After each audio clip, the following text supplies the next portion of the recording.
Hello, everyone. I'm Devyn Gaydos, the marketing manager here at ClearEdge, and welcome back to Spark the Space, where the ClearEdge team shares all of our knowledge, expertise, and inspiration with you so that your marketing can be better than ever. Today, I am joined by Nikki Leonardi, marketing strategist extraordinaire from our team. And today, we're talking about demand generation versus lead generation because, spoiler, they're two different things, even though we all seem to use them interchangeably sometimes. So, Nikki, first things first, what is demand generation? What is lead generation? And what are some examples of marketing activities that fall under one or the other? Absolutely. So thank you for asking that question because, as you said, they are terms that get thrown out a lot and often are used interchangeably. But they're actually really two very different things. And it's really critical that companies understand that they are two different things, but also that they serve distinct roles in marketing. Especially the marketing funnel, and then they require different strategies to be effective or different tactics. So I'm just going to keep it high level. At the highest level, demand gen, it is what it sounds like. It's focused on increasing your brand awareness. Lead gen aims at converting that brand awareness into customers, right? So if you think about it, demand gen is about getting people to know you exist and that they want your product or service. And lead gen is about converting those interested people into qualified leads for your sales team to contact. And then, like, when you think about what demand gen what might be a few things that fall under that? So, informative blog post about Mm. industry trends, or hosting a free webinar on a relevant topic, running social media campaigns with educational content, right? It's about building credibility, making sure people can find you, make sure your content is full of SEO so searches will pull you up. Lead gen, on the other hand, it's offering a downloadable piece of content like a white paper in exchange for an email address. So it's getting something in exchange for something, or even running a targeted ad campaign with a clear call to action, maybe for a free trial, a demo, or some other service. And then even using like pop-up forms on your website to capture contact leads. That's lead gen. I was even saying before we started recording, I'm guilty of using them interchangeably and not thinking of them as two different things, but they are really two different things, and you need to kind of work with both of them to make your marketing strategy really excel. So when you're working with clients, when you're thinking about demand gen versus lead gen, how do you align the two? Because it's not really a matter of which one should we do, it's how do you make them complement each other? Yeah, absolutely. Well, it's really all about the funnel, right? And it's really straightforward. Companies often prioritize one over the other, which it's not surprising, and most companies don't even realize they're doing it. So for us, when we come in to look at this, we really want to see where that balance lies and what are they missing. And for me, data doesn't lie. I love to look at data. So if a company is coming to us and saying, I'm struggling with low quality leads or poor conversion rates, more than likely, they're probably prioritizing lead gen when actually they need a little more brand awareness and maybe market education. And it's not unusual for companies to skip demand gen or kind of push it to the side and go straight to lead gen. It's easy to understand why they do this because it produces immediate results that we can all latch onto.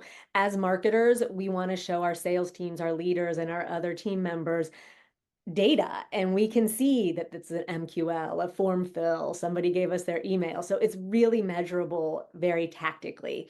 But then what often happens, or what we struggle with, are low engagements or high cost per leads or longer sales cycles because potential customers aren't ready to buy yet. Companies that are doing it this way, they're constantly chasing leads instead of building that pipeline of interest. If you're not working with demand gen, you're probably seeing some low intent leads and they're just not interested. And without lead gen, you might create brand awareness, but then you're struggling to capture and convert that interest into revenue, and that's leaving dollars on the table. So, really and truly, they work in conjunction. They all have to kind of tie into each other and they support the marketing strategy, but also the business goals. I mean, if we had a nickel for every time we heard, I need more leads. I need more leads. Like it's what we hear all the time as marketers. We need more leads. We need more leads. But you need better leads. is Yes. so much of the time what you actually need. You need better leads that are going to close quicker. And demand gen, even though it feels, I think sometimes we're like, but if we're not asking them to do something or take an action, are we losing them? And it's no, you're warming them. You're getting them Right. ready to take that action. So yeah, you need both, folks. I hate to break it to you, but you need to do both. So, what piece of advice would you give to a company who is trying to balance both of them, support their marketing strategy, and still hit their goals? Absolutely. So, first and foremost, you just have to ensure you have a plan for both sides of the coin on this one. And on top of that, content that supports both. Hmm. So, making sure that you have that, but then measuring the right things. And I want to also instill, don't expect results overnight. It takes time. This does take time. Demand gen will help lower acquisition costs because it's going to help build organic traffic, brand recognition, inbound demand, and then lead gen is more directly tied to your revenue generation. A strong demand gen strategy makes lead generation more effective. It just makes it Hmm. easier. Just as you mentioned, it just ensures that when a customer or potential customer enters the pipeline, they're already engaged, they're already informed, and they're just more likely to buy at that point. And to point out to what you were saying too, I want to make sure everybody knows, remember today's buyers, they self-educate before they ever engage with sales.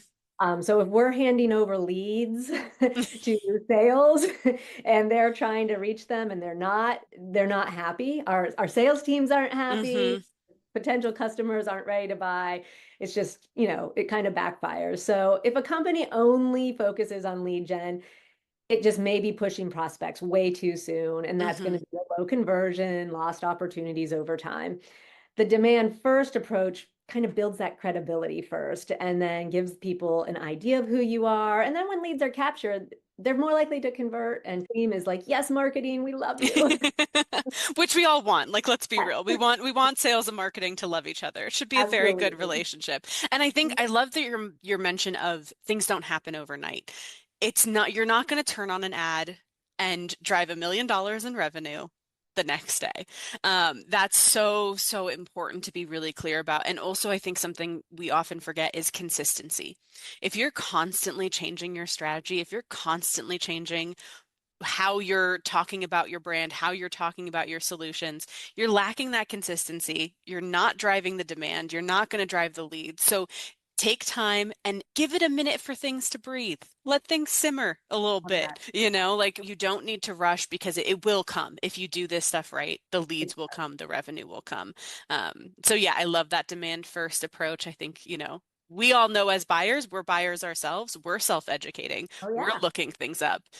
The people who are buying your service or coming to your staffing firm are doing the exact same thing. And we all know how that goes, right? When I get a call, if I'm not ready to Mm-hmm. buy, I'm not interested. I don't want to have a conversation. Uh-huh. But if I've looked at it and I'm ready to go, I'm like, okay, let's do this. Nikki, thank you so much for joining me today. I feel like I could talk demand gen and lead gen all Yes. day, but I will refrain. But you all listening can connect with Nikki over on LinkedIn. And as always, you can visit meetclearedge.com to get in touch with us about all that we do at ClearEdge, including our marketing, recruiting, and leadership development services. And yes, we can help you with both demand gen and lead gen. And thank you so much, everyone, for watching, and we'll see you next time.